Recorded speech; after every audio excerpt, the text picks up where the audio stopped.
बिस्मिल्लाहिर्रहमानिर्रहीम। आज जुलाई की 7 तारीख है, जुमे की शाम है और आज पूरे दिन की सब इंपॉर्टेंट खबरें आपके सामने रखते हैं और उनके ऊपर मेरा तबसरा। तब्दीली की हवाएं चल पड़ी, जिसके ऊपर 170 से ज़्यादा मुकदमात पहले बने थे, फिर 44 नए मुकदमात बनाए गए और ये नंबर तकरीबन 210 से ऊपर हो गया था। आज तब्दीली की हवाएं चलीं और वो नाम एक दफ़ा फिर पाकिस्तान के उफ़क़ के ऊपर सबसे मोतबर नाम के तौर पर साबित हुआ। दो बड़ी खबरें इस ज़मन में। पहली खबर तो ये कि पूरा पाकिस्तान आज खौफ की जंजीरें तोड़ते हुए, खौफ के बुतों को तोड़ते हुए सड़कों के ऊपर निकल आया, पीटीआई के झंडे थामे हुए, हुर्मत कुरान के लिए आवाज़ उठाने के लिए, मुसलमानों के लिए आवाज़ उठाने के लिए इमरान खान की एक कॉल के ऊपर आज पूरे मुल्क में एक जानदार एहतजाज हुआ।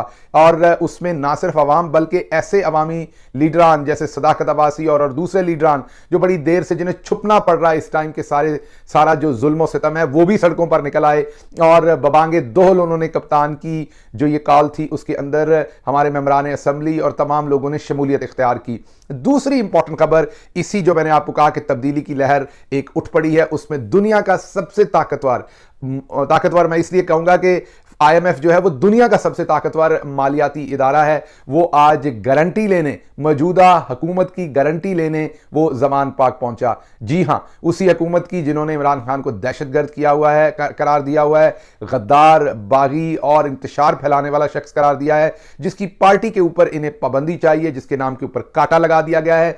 आज दुनिया का सबसे मोतबर इदारा इन चोरों की गारंटी लेने के लिए इमरान खान के पास पहुंचा है, ज़मान पाक। और तीसरी बड़ी खबर हमने आपको बहुत पहले से दी थी कि 9 मई के वाकयात के पीछे ख्वाजा आसिफ और राना सनाउल्लाह जैसे किरदार थे। मोहम्मद मालिक साहब के शो के ऊपर ख्वाजा आसिफ रंगे हाथों पकड़े गए। क्या हुआ वो मैं आपके सामने रखूंगा। पहली खबर की तरफ आते हैं। मैंने आपको कहा कि तब्दीली की हवाएं चल रही हैं, आप महसूस कर भी रहे हैं। तो जो पहली दो खबरें हैं वो बहुत ही इंपॉर्टेंट हैं, उनके ऊपर सबसे पहले रोशनी डालते हैं। पहली खबर आज पूरे मुल्क के तूलो अर्ज में से है, वो KPK के तमाम इजला हो, भले रावलपिंडी हो, वो भले उकाड़ा हो, वो भले फैसलाबाद हो, आज तमाम जगहों पर जो पाकिस्तान के इस टाइम मकबूल तरीन लीडर हैं इमरान खान हैं, उन्होंने कॉल दी थी। स्वीडन के अंदर एक 37 साला शख्स ने, जो असल में इराकी नजाद है, उसने कुरान की बेहुरमती की थी, कुरान करीम को फाड़ा था, जलाया था, परमिट मिला था उसे पुलिस की मौजूदगी में स्वीडन के अंदर। ये कोई तकरीबन हफ्ता पहले की बात है जब ये काम हुआ था। हमने अपने वीलॉग में आपको तमाम बैकग्राउंड बताया था कि किस तरीके से स्वीडन की जो ऐसी पार्टीज हैं जो नफरत के नाम पर इमिग्रेंट्स जो आते हैं वहां पर, समुंदर पार पाकिस्तानी हो या दूसरे मुल्कों के लोग हों, उनके खिलाफ वहां के लोकल लोग जो हैं वो जो नफरत की बुनियाद के ऊपर वहां से वोट लेते हैं अपने लोगों से, और वो इमिग्रेशन के भी खिलाफ हैं, दूसरी कौमों के भी वहां आने पर खिलाफ हैं, दूसरे मजहबों के भी खिलाफ हैं। तो वो इस तरह के काम अक्सर वहां करते हैं मुसलमानों को तकलीफ देने के लिए, अपना वोट बैंक खड़ा करने के लिए। उन्होंने ये पहले भी हरकतें की हैं, ये दोबारा भी उन्हीं के शाखसाने पर ऐसी हरकतें होती हैं। ये मैंने मुकम्मल वीलॉग किया था, पिछला देख सकते हैं एक वीलॉग। तो इमरान खान साहब ने वो जो कुरान की हुर्मत के ऊपर एक बदतमीजी की गई थी उसके खिलाफ कॉल दी थी।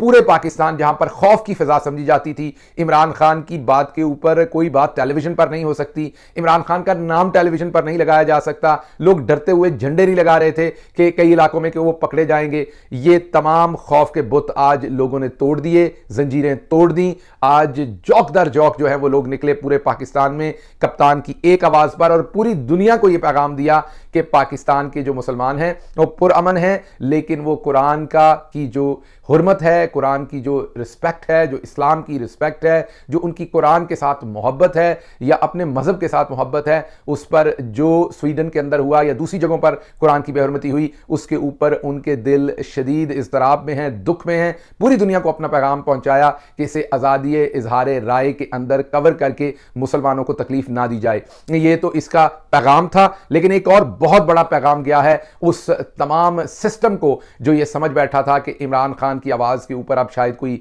डरते हुए निकलेगा नहीं। आज मुल्क के पूरे तूलो अर्ज में आज आपको लाल और सब्ज जो है वो परचम हर तरफ लहराते हुए नजर आ रहे थे, जो पाकिस्तान तहरीक इंसाफ के थे। बहुत बड़ा काम है ये। आने वाले दिनों में आपको इसका पसे मंजर और पेश मंजर जो है वो मजीद आपके सामने एक्सप्लेन करेंगे कि ये पूरे सिस्टम को कैसे जोड़ देगा, ये जो आज अवाम निकली है खौफ के बुत तोड़ के। दूसरी बड़ी खबर जो वहीं से है, मैं कहूंगा जमान पाक से ही आप मुंसलिक वो खबर सोचें कि जिन्होंने इमरान खान के ऊपर पहले 170 केसेस बनाए, ये बताया पूरी दुनिया को कि 44 केसेस बनाकर, बार बार 44 से ज्यादा केसेस बनाकर ये बताया कि इमरान खान एक दहशतगर्द है, उसके ऊपर दहशतगर्दी की अदालतों के अंदर केसेस चलाए गए। फिर बताया गया इमरान खान करप्ट है, उसके ऊपर करप्शन के केसेस चलाए गए। फिर यह बताने की कोशिश की गई कि इमरान खान फसादी है और इमरान खान के ऊपर वो केसेस बनाए गए। ये तमाम जब करके ना थके तो आखिर पर 44 केस मजीद डाल दिए और केसेस 210 से ऊपर ले गए। और वो केसेस कौन से थे कि इमरान खान ने एक ही वक्त में रावलपिंडी के जीएचक्यू पे हमला किया, उसी टाइम इमरान खान जो है वो गुजरांवाला में हमला कर रहे थे, उसी टाइम वो लाहौर के अंदर भी हमला कर रहे थे कोर कमांडर के घर पे, उसी टाइम इमरान खान जो है वो फैसलाबाद में आईएसआई के दफ्तर पे हमला कर रहे थे, सरगोदा में हमला कर रहे थे, मियांवाली में हमला कर रहे थे। तो एक ही वक्त में इमरान खान हर जगह पर थे। तो जिन लोगों ने इमरान खान के नाम के ऊपर कांटा लगा दिया, इमरान खान को एक ऐसा नाम बना दिया जो टेलीविजन पर लिया नहीं जा सकता था, आज उसी शख्स के पास दुनिया का सबसे ताकतवर तरीन इदारा पहुंचा जिसका नाम IMF है। वो इदारा आज इमरान खान के पास पहुंचा। और पहुंचा क्यों? जाहिर बात है वो इमरान खान साहब के साथ कोई ज़ाती राव रस्म के लिए तो वो पहुंचा नहीं। वो पहुंचा क्यों? क्योंकि इन चोरों को अब IMF से दोबारा पैसा चाहिए। अब मैं इन चोरों की बात शहबाज शरीफ और इनके टोले की कर रहा हूं। इनको अब IMF से पैकेज चाहिए। IMF को पता है कि इनके साथ तो 5 लोग नहीं है पाकिस्तान के अंदर। वो जब अपना पैसा इन्वेस्ट करते हैं तो अपने पैसे को वापस चाहते हैं। वो चाहते हैं कि जो पैसा आज वो इन्वेस्ट करें उनकी इन्वेस्टमेंट सेफ हो। तो IMF का वफ्द आज जमान पाक पहुंचा है और जमान पाक पहुंच के असल में IMF के वफ्द का जो पर्पस है वो इन चोरों की गारंटी लेना है कि अगर कल को जब इमरान खान की हुकूमत आती है तो क्या जो IMF का आज वो प्रोग्राम कर रहे हैं इमरान खान उस प्रोग्राम के पीछे खड़े होंगे या नहीं खड़े होंगे। तो मैं आपको यह बड़ा वाजे बता दूं कि इमरान खान के नाम के ऊपर कांटा लगा देने से, 210 मुकदमे कायम कर देने से यह हकीकत नहीं बदल सकती थी कि इमरान खान ही इस टाइम मोस्ट पॉपुलर लीडर है पाकिस्तान के। इमरान खान के पीछे ही इस टाइम पूरी इंतखाबी ताकत पाकिस्तान की खड़ी है। इमरान खान के पीछे ही इस वक्त पूरे पाकिस्तान का सबसे बड़ा वोट बैंक खड़ा है। ये आपने दुनिया को जो भी बताने की कोशिश की, आपने इस हकीकत को जिस तरह भी मस्क करने की कोशिश की, ये हकीकत मस्क नहीं हुई बल्कि ये हकीकत और उजागर हुई पूरी दुनिया के ऊपर। और आज दुनिया का जो सबसे मजबूत इदारा, मैं कहूंगा, मैं ये नहीं कह रहा कि IMF के पास जाना चाहिए कि नहीं जाना चाहिए, मजबूरी में हुकूमतें जाती हैं, बेहतर होता है कि ना जाया जाए, लेकिन बहरहाल वो दुनिया का एक मजबूत इदारा है फाइनेंशियल, वो आज इमरान खान के पास पहुंचा है गारंटी लेने कि अगर हम इनके साथ एक पैकेज करते हैं तो क्या आप उसे ओन करेंगे। क्योंकि उनको नजर आ रहा है कि बहुत जल्द इमरान खान वापस वजीर आजम की कुर्सी पे होगा आप लोगों की वोट की ताकत से। और फिर जो फैसले ये कर रहे हैं, दुनिया को अब सालसी चाहिए, दुनिया को अब गारंटी चाहिए कि इमरान खान उन चंद फैसले जो आलमी दुनिया के साथ इनके फैसले हैं, क्या इमरान खान उनको ओन करेंगे या नहीं करेंगे। तो ये वो मुसल्लमा हकीकत थी जिसको मिटाने के लिए पिछले 1 साल से कोशिश की जाती रही, लेकिन आज पूरी दुनिया के सबसे बड़े इदारे की तरफ से वाज़ेह पैगाम दिया गया कि दुनिया पाकिस्तान में किसको सीरियस लेती है, दुनिया पाकिस्तान में किसकी तरफ ज्यादा देखती है। तीसरी खबर जो आपके सामने रखूंगा वो ख्वाजा आसिफ साहब की खबर रखूंगा। हमने आपको बहुत पहले, माफ कीजिएगा, बहुत पहले यह बताया था कि ये जो 9 मई की साजिश है इसके पीछे ख्वाजा आसिफ और राना सनाउल्लाह जैसे किरदार हैं। फिर जो ओन चौधरी पिटीशन लेके गए उसमें ये बिल्ली थैले से बाहर आ गई। ये 24 मार्च को ये खत लिखते हैं ख्वाजा आसिफ, जो आपके सामने लेके आए थे हम कल व्लॉग के अंदर, जिसमें बताया था कि ख्वाजा आसिफ एक खुफिया खत, खुफिया इसलिए कि पहले वो मंजर आम पर नहीं था, वो जस्टिस उमर अता बंदयाल को लिखते हैं, जिसमें वो कहते हैं कि मेरी वजारत से मुझे कहा गया है कि मैं आपके सामने लाऊं कि इमरान खान एक इंतशार फैला रहे हैं, वो इदारों के खिलाफ काम कर रहे हैं, प्रवोक कर रहे हैं और इस पर बड़ा गम और गुस्सा है और आप की मैं इंफॉर्मेशन में ला रहा हूं ताकि आप इस पर मुनासिब कार्रवाई कर सकें। इस लेटर की कोई मंतक नहीं थी क्योंकि ना ये रेफरेंस था, ना ये पिटीशन थी, ना सुप्रीम कोर्ट उनके मतहत था, ना उनका झैली इदारा था। तो इस लेटर की कोई मंतक नहीं थी मासवाए इसके कि ये सुप्रीम कोर्ट के ऊपर ख्वाजा आसिफ असरअंदाज होना चाहते थे। आज जब मोहम्मद मालिक साहब ने यह सवाल पूछा तो वो डगमगा गए, इसका जवाब नहीं दे सके। वो मेरा मतलब है जौन सा है वो मैं ये वो, और मेरी जो मिनिस्ट्री है उसमें आपको पता है ब्यूरोक्रेसी नहीं है, उसमें वो कैरियर कैरियर कैरियर कैरियर डिप्लो डिप्लो डिप्लो डिप्लो डिप्लोमेट नहीं है। मेरा मतलब है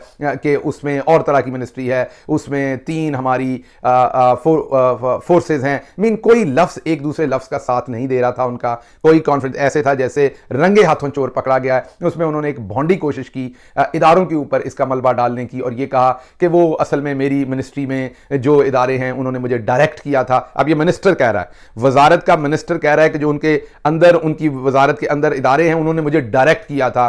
तो उसके बाद खुद ही अंदाजा होगा कि मैंने गलत कह दिया, फिर और लफ्ज़ ढूंढने शुरू कर दिए। तो एक मखबूतुल हवास किस्म का इंसान आपको उस प्रोग्राम के अंदर बात करते हुए नजर आ रहा था। माफ कीजिएगा। लेकिन आपने ये देखा कि जब ये चोरी पकड़ी गई, तो अब मैं आपके सामने रखता हूं कि ख्वाजा साहब ऐसे पकड़ के फिर हड़बड़ा क्यों जाते हैं। बुनियादी तौर पर एक सियासी के 2 नंबर किस्म के आदमी हैं, सियासी 2 नंबर मैं कह रहा हूँ।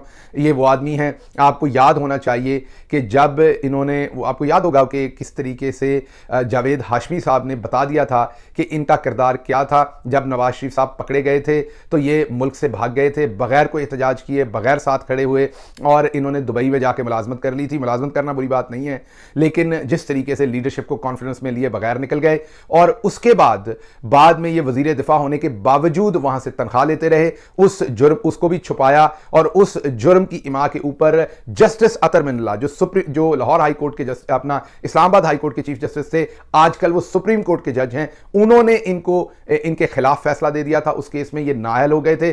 फिर जनरल बाजवा साहब जिन्होंने इन्हें पहले बहुत बार बचाया था, वो एक दफा दोबारा इनको बचाने मैदान में आ गए।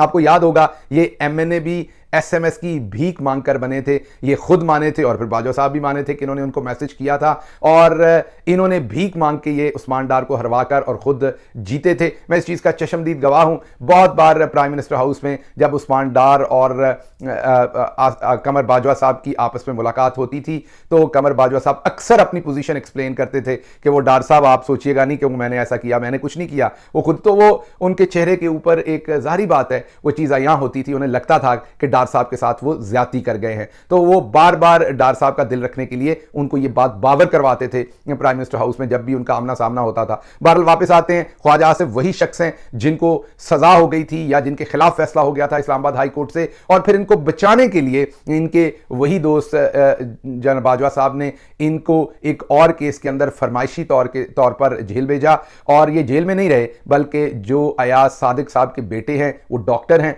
और उनकी फिर रिकमेंडेशन पर इनकी आंखें खराब हो गई, और उन आंखों के इलाज के लिए ये अस्पताल दाखिल हो गए, और फिर ये अस्पताल में ही मौजा करते रहे। लगियां ने मौजा हुन लाई रखी सोनिया, उसी के ऊपर ये अमल करते रहे, और ये जेल में नहीं रहे। ये बड़ा सीना तान के कहते हैं हमने जेलें काटी हैं, आपने कोई जेलें नहीं काटी, आप अस्पताल में मौजें करते रहे। हाँ, आपकी पार्टी के अंदर और कुछ लोगों ने जेल जरूर काटी है, लेकिन आपने नहीं काटी। आपने तब भी फ्रॉड ही लगाया। बाजवा साहब की मैं ये कहूँगा कि मेहरबानी रहमो करम पर आप फ़ौरन ही कल्टी मार के खुद ही फरमाइशी तौर पर जेल गए, और वहाँ से आप मैंने जैसे आपको कहा कि आपके दोस्त अयाज सादिक साहब का बेटा डॉक्टर था जिसने आपको अस्पताल के अंदर रखा। उस टाइम के बाद से आपकी आंखें दोबारा से बिल्कुल ज़बरदस्त हैं, फुल काम कर रही हैं। पाकिस्तान के अंदर मौजूद हर औरत पर आप जुमलेबाजी करते हैं, उन्हीं आंखों से देख के। शीरी मज़ारी को आपने ट्रैक्टर ट्रॉली उन्हीं आंखों को देख के कहा था, तो आप आजकल भी ऐसी जुमलेबाजी करते हैं। तो ख्वाजा आसिफ साहब जो है, ये इनका पुराना वतीरा है, कार्रवाई खुद डाल के किसी और के ऊपर डाल देना। अब ये इदारों के ऊपर कार्रवाई डालते हुए पकड़े गए हैं, और इससे पहले ये मैंने आपको बताया कि पहले भी फायदे उठा के एसएमएस के ऊपर भीख से एमएनए बन के ये काम दिखाने की कोशिश कर चुके हैं। तो बहरहाल इस चीज़ को मैं यहीं कंक्लूड करूंगा कि ये खत इन्होंने जो खुफिया लिखा था, एक साजिश थी, अदालतों के ऊपर इन्होंने असरअंदाज होने की कोशिश की थी। अब पकड़े गए हैं, अब जवाब नहीं है, आएँ बाएँ शाएँ, और उसके साथ साथ मलबा जो है वो अदारों पर डालने की कोशिश है। असल में ये ख्वाजा आसिफ हों, राना सनाउल्लाह हों या शहबाज शरीफ हों, यही 3 लोग हैं। जिस दिन भी आप इन्वेस्टिगेशन करेंगे 9 मई के वाकयात के पीछे यही 3 लोग निकलेंगे, और इनको उसमें करार वाकई सजा ज़रूर मिलनी चाहिए। अपना और अपने इर्द गिर्द के लोगों का ख्याल रखिए। अल्लाह आपका हामी और नासिर हो। पाकिस्तान जिंदाबाद।